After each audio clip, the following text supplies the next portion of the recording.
People have a dream of owning a home, but just because one has a dream of owning a home does not mean that that's the step that you're supposed to go to. A lot of people did bad investments, and in order to avoid a bad investment, you need to be well prepared in order to avoid any future regrets and to be able to make smart investments for your life. Are you truly ready to take that big step? Firstly, you need to check your finances. Look at your monthly income and all of your expenses, including any debt that you may have.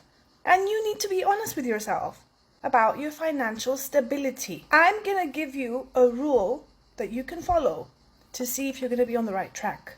The 28% rule. It's your total monthly housing costs. That is going to be your mortgage, your taxes, your insurance, for example.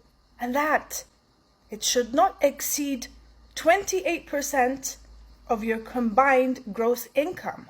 And this is going to ensure that you can comfortably manage all of your housing expenses without stretching your budget. You're going to calculate monthly income that you receive, plus, if you're going to consider your partner, their monthly income. Say, for example, you get 1,000 euros and your partner also gets 1,000 euros. So you have a total of 2,000 euros. So you're going to take that 2,000 euros and you're going to multiply it by 28%.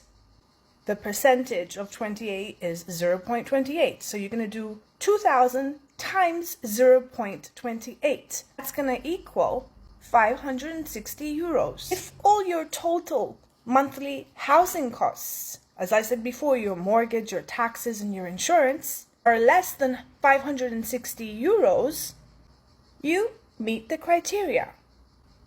But there's a catch to that.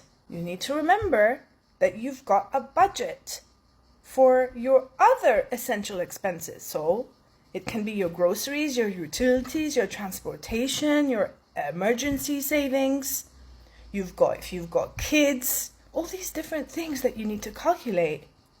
And another important thing is that you need to look at your savings account.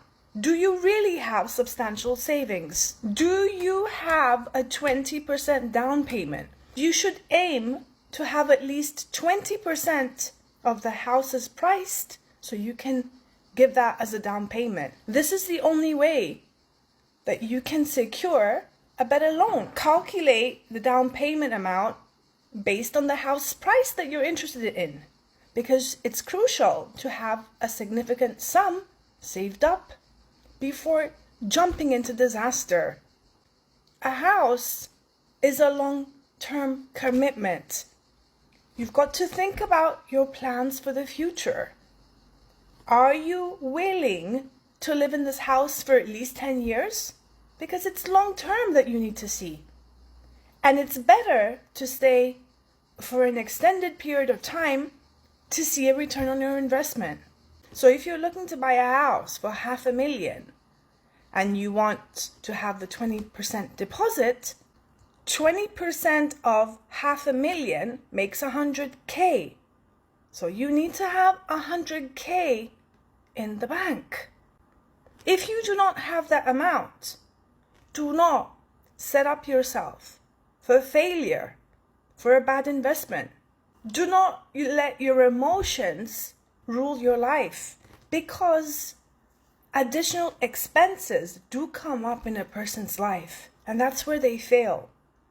Because you're going to have extra costs beyond the mortgage, so many expenses. You're going to be having repairs and maintenance, and you need to have enough money after all of that to pay for those expenses and to cover other needs and savings. And you need to consider emergency that comes up, health reasons, all these different things. A family member getting sick. You need to consider your family. You need to consider whether you guys are owning a car. Whenever you're calculating your budget,